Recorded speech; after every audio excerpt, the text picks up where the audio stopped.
শূন্যতা কি ভয়ের নাকি মায়ের? রামকৃষ্ণদেব বলেছিলেন এই শূন্যতাই মা। একদিন এক ভক্ত ভয়ে ভয়ে রামকৃষ্ণদেবকে বললেন, ঠাকুর, ধ্যানে বসলে সব কিছু ফাঁকা লাগে, আমি ভয় পাই। রামকৃষ্ণদেব সঙ্গে সঙ্গে কিছু বললেন না, কিছুক্ষণ চুপ করে রইলেন। তারপর খুব ধীরে বললেন, ঘরে মা না থাকলে যেমন ভয় লাগে, এই শূন্যতা ঠিক তার উল্টো। ভক্ত অবাক হয়ে তাকিয়ে রইলেন। ঠাকুর বললেন, এটা শূন্য নয়, এটা মা কালী।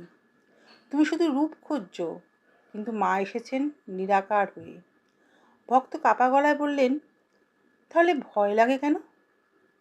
রামকৃষ্ণদেব মৃদু হেসে বললেন, কারণ তুমি এখন নিজেকে ছাড়তে পারোনি। যেদিন নিজেকে ছেড়ে দেবে, এই শূন্যতাই আশ্রয় হয়ে যাবে।